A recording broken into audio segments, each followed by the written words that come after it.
Hey everybody, I am back with a new YouTube video for the new year, and in this video I am going to try to answer the question, can I learn to love gouache in 20 days? I have tried gouache before in little fits and starts. I bought a handful of tubes of gouache about 1 year ago during my Christmas break the year before this, and I played around with them a little bit. I watched and attempted to follow along with a number of Skillshare classes, and I just couldn't get excited about gouache. Even though it has a lot of similarities to watercolor, it also has a huge amount of differences, and for me, there were just too many obstacles to overcome, and so I basically put them away and I've stuck to my watercolors. I love watercolor. I'm not looking to abandon watercolor, but I would love to expand my toolkit and have a wider range of tools at my disposal, because there are certain scenes that I think would probably be better in an opaque medium than in the transparent watercolor I'm used to.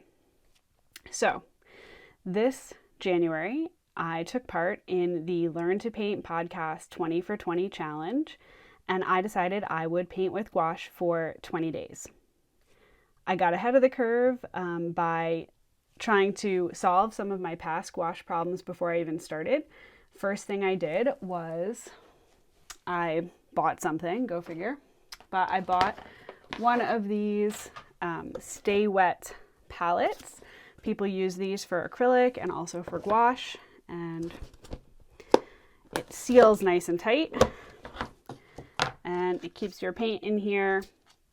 There is a sponge underneath that you soak, and then this special palette paper, and that combination keeps the paints from drying out. So that was my first hurdle to overcome, because when I tried gouache before, I felt very stingy about squeezing out paint. I didn't want to waste paint, but I also needed the paint to stay wet to keep the opacity and thickness of paint that I needed. I couldn't keep watering it down. So I got myself a Stay Wet palette. I watched some more YouTube videos, including the wonderful James Gurney, and probably you already know his videos. I also turned to one of my favorite online teachers, Sherry Blaukoff, and did her gouache class, all to just get comfortable with how the paint moves and see if there were some tricks that could help me like gouache better. So, throughout the month, each day for my 20 for 20 challenge, I did 20 minutes of painting with gouache, and I recorded those as time lapses, and I've put them all together for you here with some commentary on what I learned. The very first thing I decided to paint were some seashells, because I have already painted seashells a ton with watercolor, so I knew their shapes, I knew their colors, and I wanted to see how different it would feel to use that familiar shape, familiar color, but to explore those in gouache. So let's turn to day one. On day one, I was very happy with how my color mixing went. I was able to get some subtle colors. I also was really happy that I decided to time-lapse this, because it gave me a great reference of exactly how much these colors change as they dry. This was my finished page for day one. It is one very small seashell, but I did learn a lot in the process, and I was excited for day two. So for day two, I continued with another seashell, this time a simple scallop shell, and I had a much better sense of how the colors were going to shift, so I was much happier with the overall contrast and values. And I also found that dry brush texture to be really interesting and a great benefit of gouache over watercolor. So here you can see I'm borrowing a strategy from James Gurney. I've put my watch in here so you can see the time lapse and have a sense of how long did this take in real time. And here is my final sketch. When I finished this sketch on day two, my suspicion was that actually this would have been a great place to go with dark first and light second. And that afternoon I actually had time, so I decided to go ahead and try the same shell again and start dark and go light. So let's take a look at that. This is not officially part of my 20 for 20 because, of course, I had already done my 20 minutes for the day. But I was really excited about the possibility of working with a dark layer first and then the light. So while the idea was fresh, I decided to use some spare time in the evening. Interestingly enough, I think in the end, actually, I was wrong. I think working light to dark got me a better result. Could have been that I was tired and feeling impatient, but actually, I think the first go was more successful. So you can always tell me in the comments what you think, but that was day 2 of my challenge. For day 3, I decided to continue with a simple object, this time a carnival squash. I chose this object because A, I had it around, and B, back in the fall, I did a lot of paintings of little squash and gourds, so I felt again really comfortable with the basic shape, and I thought I would explore it. I had a really good time mixing colors, and I was very satisfied with the colors that I was able to create through the gouache, but what I had a really hard time with was depicting light and shadow, so I feel like my end result is very flat. However, I know that that was one of my biggest challenges in watercolor, and it took me a long time to master, so I do feel like here I am on day 3 and I'm on the right track with my gouache learning process. After my experience painting the squash, I decided that instead of painting some more objects, I should do some exercises to try to control my values better and perhaps to be better at shadows going forward, since I had a really hard time with shadows on the squash. The first thing I did was just practice getting different lightness and darknesses by either adding water, adding white, or adding black. And then I decided to see if I could control the values by layering the paint using a single color and adding white, starting with the darkest value, which was Prussian blue without any white added, in a fairly thick consistency. And then in each box, I started adding more layers, adding white to see how many values I could get. On day 5, I repeated that exercise, and this time I started with light and worked towards a darker value. What I found really interesting by doing this exercise in both directions, dark to light and light to dark, was I felt I could get a broader range of values more successfully when I started with my darkest value and then added white paint over and over to get to a lighter value. This is the exact opposite of how you work in watercolor. In watercolor, it's always light to dark. So this was an important lesson for me in terms of how gouache is different from watercolor and how I could use it in ways that are unfamiliar to me, but to get really good results. On day 5, one other exercise that I tried was blending the colors on the page to get soft edges. So here you see I am putting down squares of color and letting them dry completely, yellow to blue, yellow to red, and yellow to burnt sienna. And when those 2 separate blocks of color were completely dry, I went back in with a damp brush with clean water on it, and I softened the transition between the 2 so that you get a smoother edge.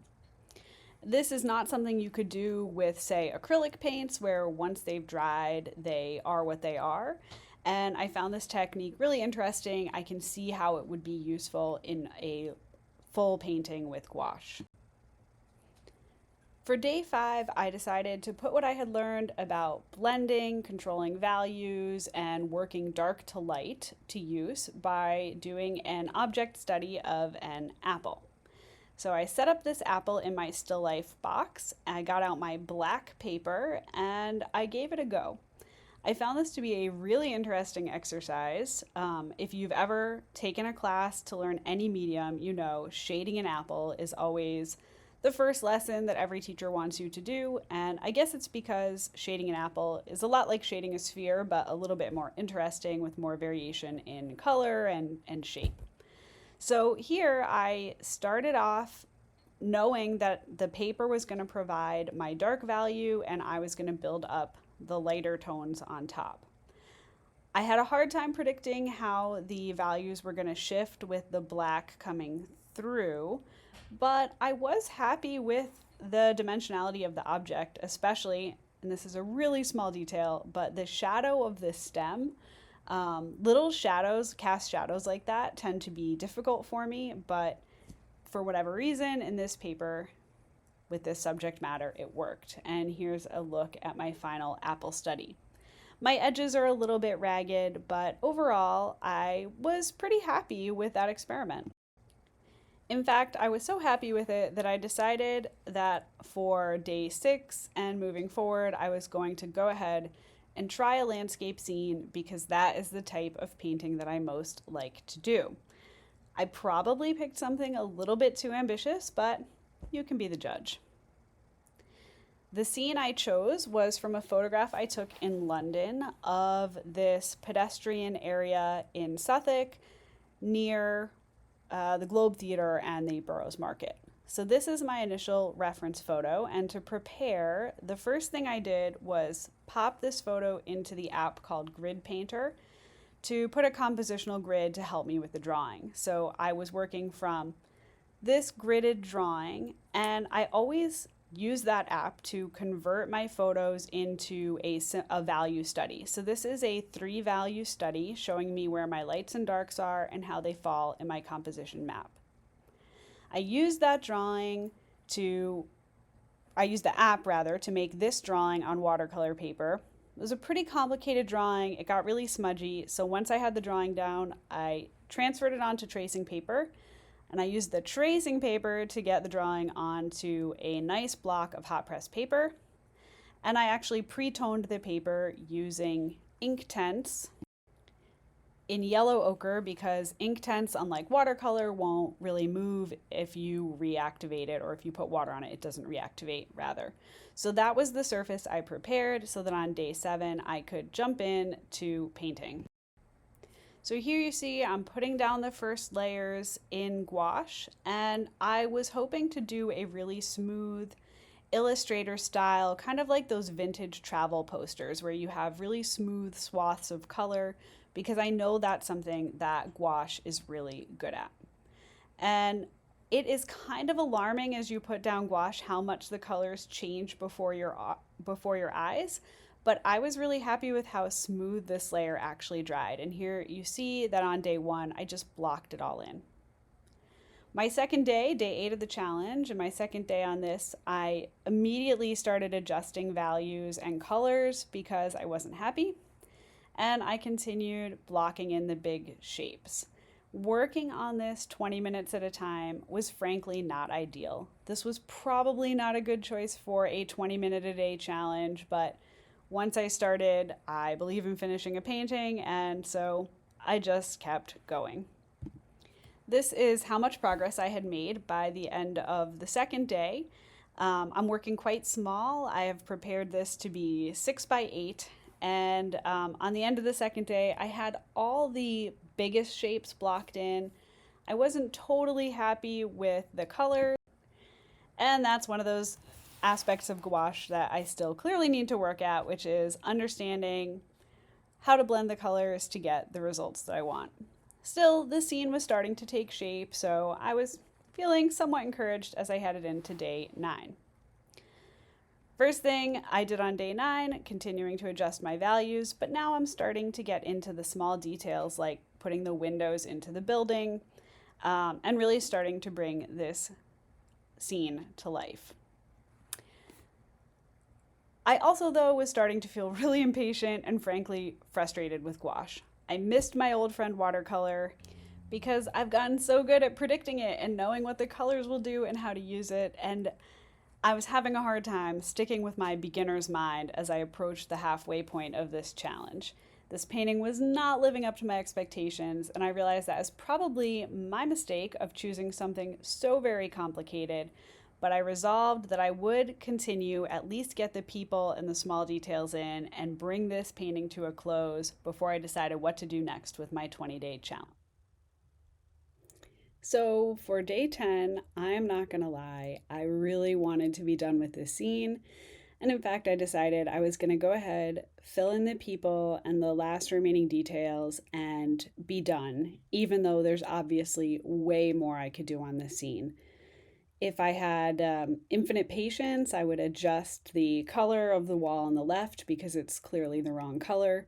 I would maybe suggest some brick details, and you could really go nuts with the details here, but I'm kind of over it.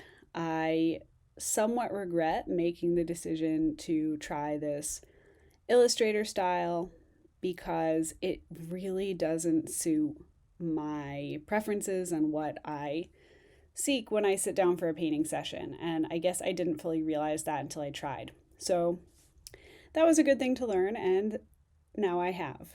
One of the things I really liked about this painting was the way I filled in the people in the cafe. I think that it is a good suggestion of people while actually being a very tiny amount of detail. That's something I've struggled with in all my paintings, no matter what genre. So I was pretty happy with that. And in the end, it was satisfying to put the final details on, even though I'm not particularly thrilled with the outcome of this effort.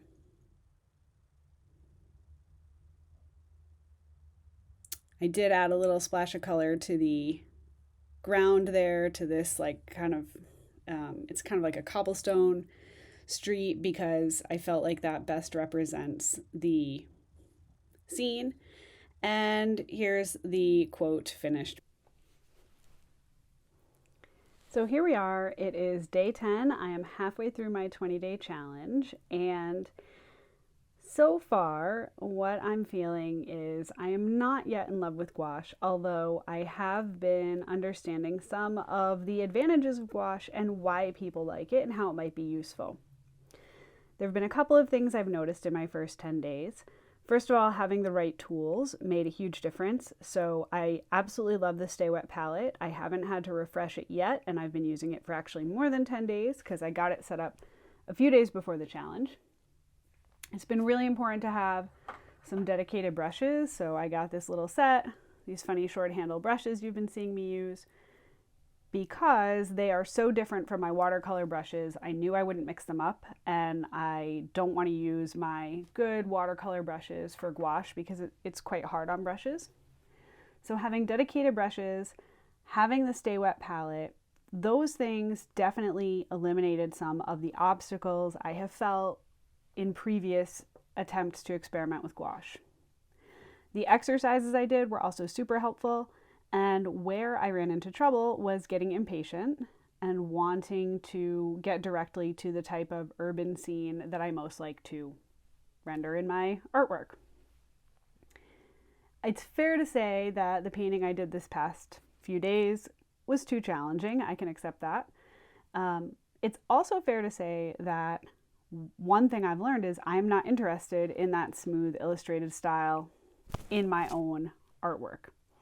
I really admire that work when others do it. I love looking at it. I think it's a beautiful style, but it's not the style I'm going to pursue because it doesn't allow the kind of spontaneity that I seek in my artwork. I am in my normal life a very cautious, planning, meticulous person, but when I sit down to paint, I want to be spontaneous and intuitive. I just want to let things happen with the paint. And in that Illustrator style, you can't really do that.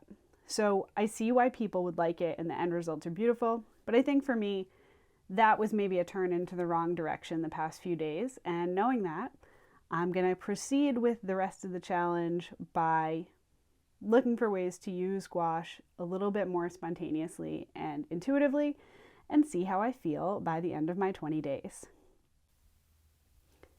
Heading into the second half of the challenge here, one of the things that I did was I checked out some more of Paul C. Clark's YouTube tutorials, and I discovered that he had 2 tutorials with gouache, including one where he uses gouache to paint a blackbird on black watercolor paper.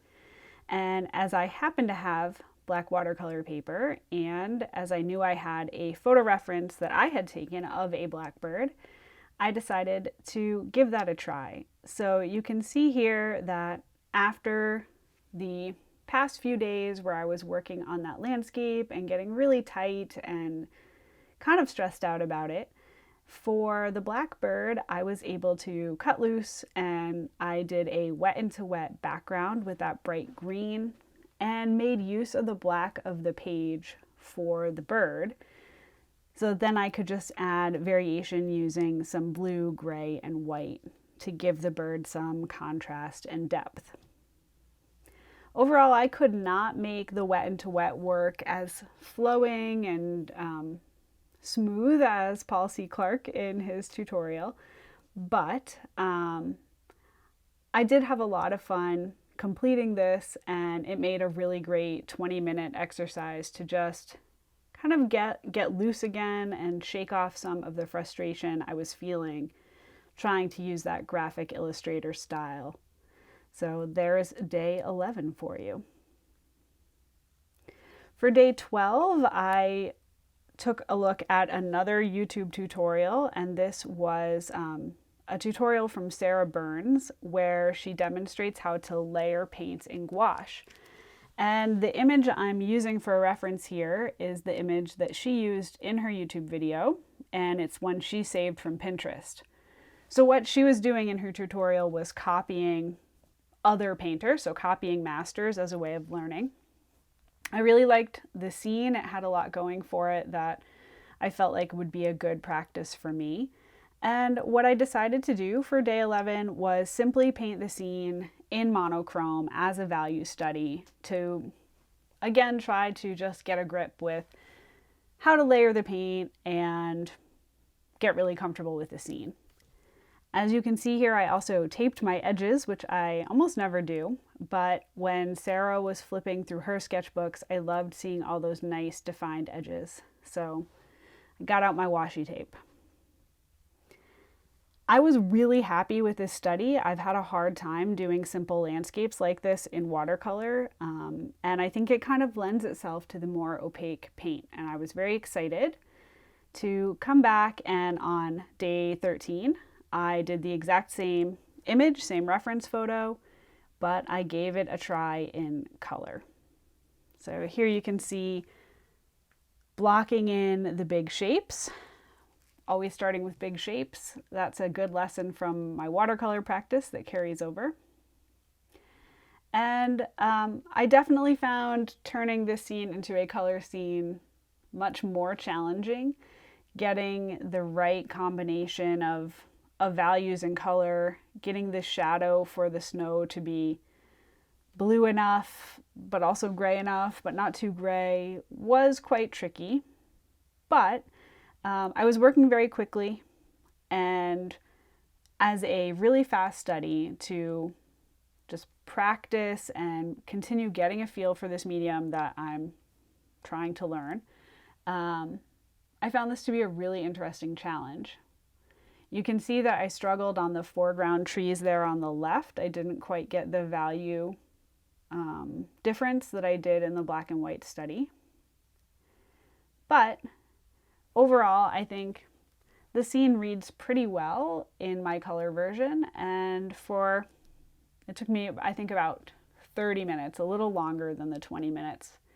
But I was still feeling pretty excited about that. This is more success than I had in the first half of the challenge. So I'm definitely getting a sense of things. For day 14, I decided to do another black and white study, and this time I grabbed the reference photo from this week's challenge for the Landscape Art Club on Instagram. The Landscape Art Club posts a photo, or they post a series of photos from a particular location each week, and they challenge their followers to do their version, paint that scene or one of those scenes in their own unique style, and then share them on Instagram so that we can all see all the different ways people tackle the same subject matter. So I really liked the simple landscape they posted and decided to give it a go. And I do hope to come back to this one and do a color version as well. That's my plan. But I really enjoyed the way the toned paper comes through the sky and gives some warmth. So even though the only colors I used were white and black, there's still, I think, some charm in the scene.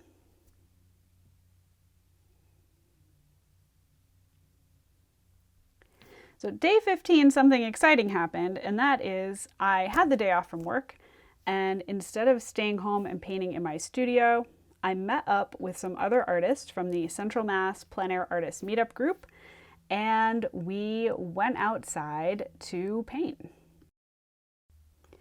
This first location is the top of Prospect Hill Road near the Fruitlands Museum, and initially I painted in my car. So you see here my trunk with my palette set up. I've got my sketchbook, and I folded down my back seat so that I could settle in and paint.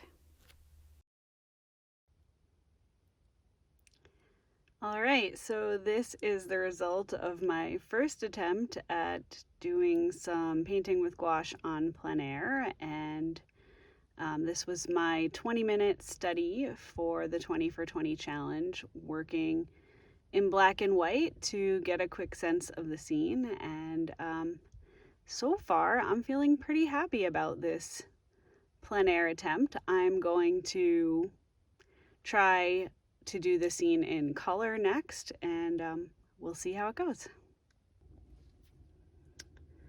All right, so here's my full color version. Pull off the tape for the big reveal. Overall, I have to say I am super excited to have brought my gouache outside, although am I really outside? I'm sitting in my car, but it is only about 25 degrees outside, so I think it's okay to be in my car. I've brought my gouache out of the studio into the wild, and I have, in about an hour, I've been working for about an hour, I did my value study and then used that for my full color image of the view here. I am sitting at the top of Prospect Hill Road and looking back towards Mount Wachusett, a familiar view and one that I really love. And I have to say that if I were painting in watercolor, I would hesitate to paint this scene because for the style that I paint in watercolor, I think I would have a hard time making it interesting. But I really enjoyed painting it with gouache and playing around with how I could get variation in the distance and textures. Overall, in my color version, I know that the actual mountain is too dark. I would love it to be bluer and brighter, but next time I'm going to call it quits on this one for now. But what I'm really happy with in the color version is the foreground. I think the field and the textures of the field look pretty nice. And I'm happy that the colors are overall somewhat muted because it is winter and we do not have super bright colors here in the winter. So, taking my gouache out for some plein air painting, I would so far deem a success.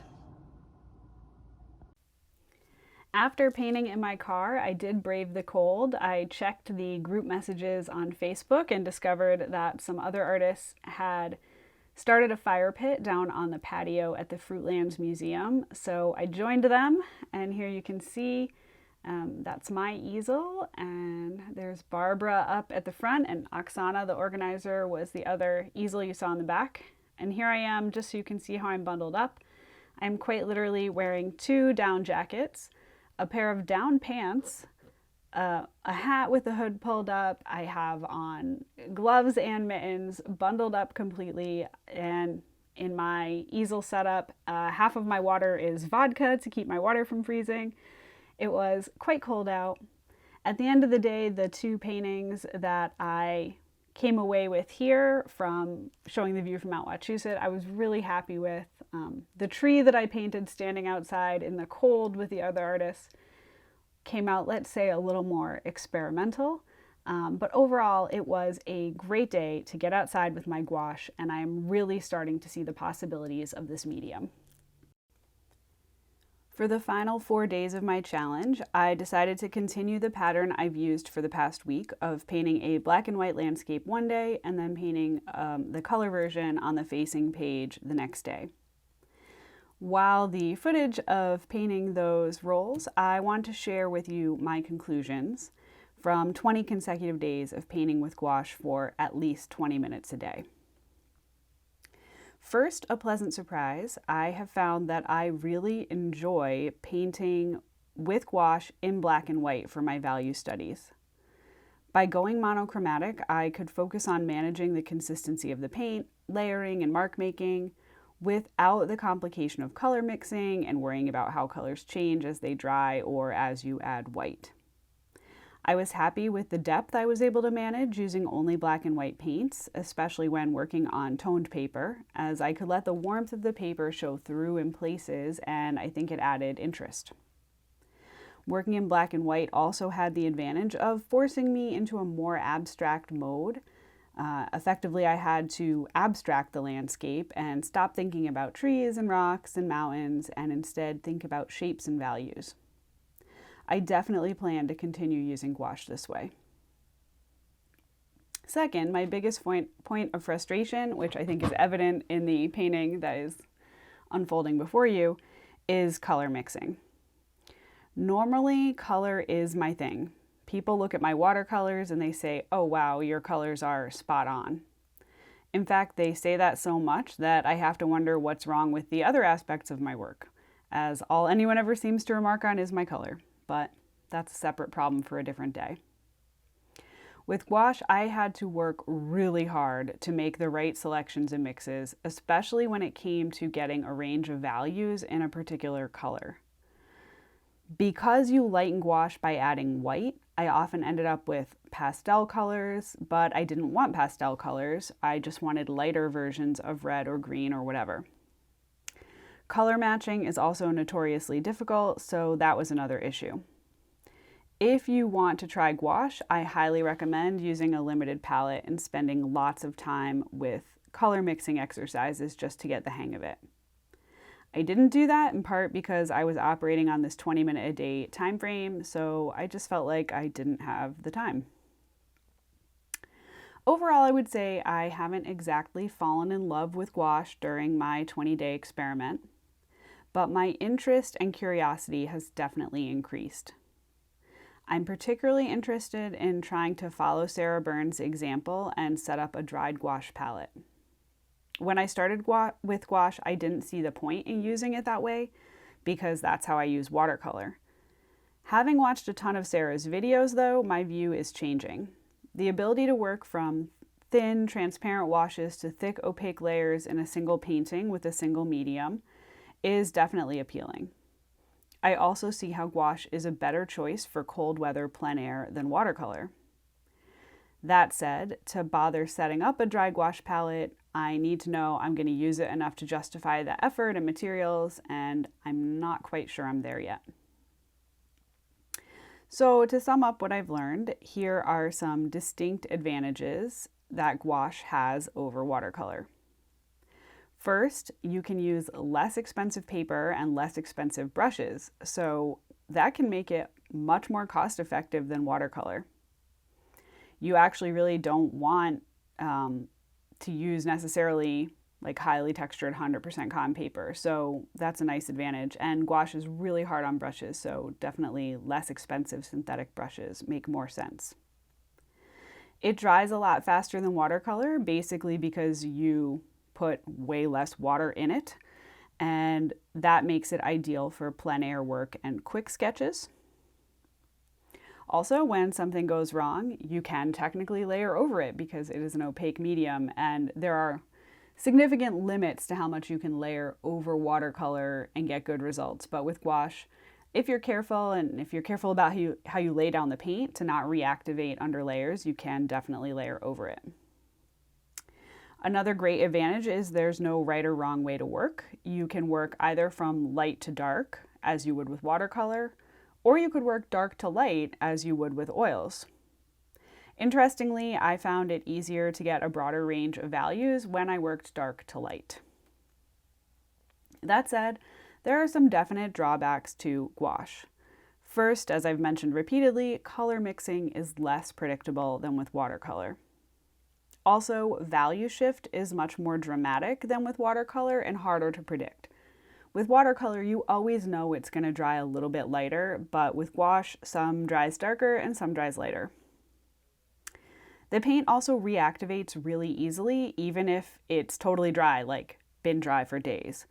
And that can lead to colors lifting or blending where you don't want them to. And I found even though technically watercolor reactivates, if you let it really dry and you paint carefully, it's not usually a problem to layer, but with gouache, it really reactivates.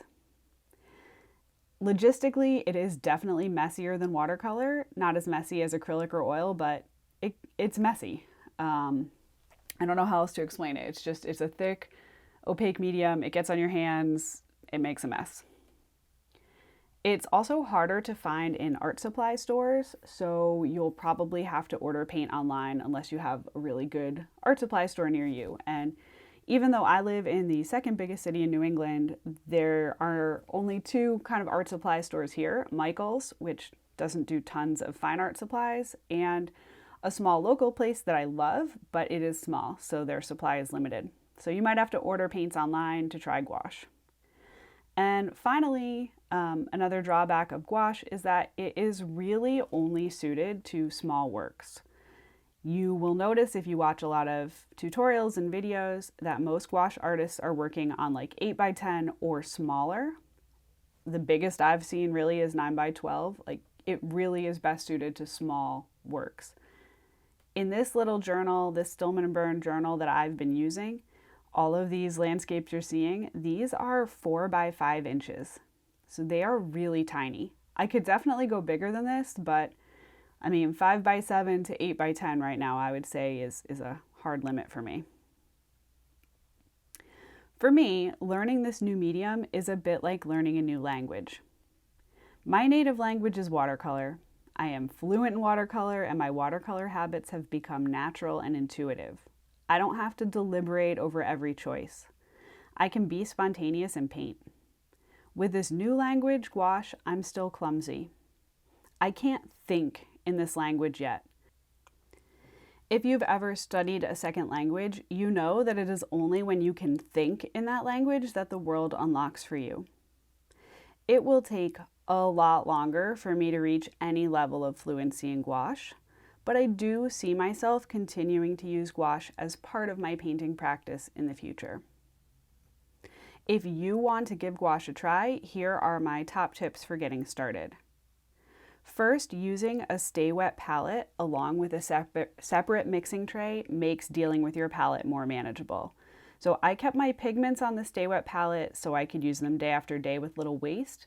But to mix colors, I would scoop them off the Stay Wet palette onto a cheap plastic mixing tray. And I found that workflow really manageable and very helpful. Even though gouache is a water-based medium, and this is my second top tip here, you need to be really careful how much water you add to the paint. When you are wetting your brush and cleaning your brush, right? You're gonna really rinse it vigorously, get all the paint out that you don't want anymore, but then you need to really dry that brush out on a soft absorbent cloth and be very careful about how much water you're adding back in.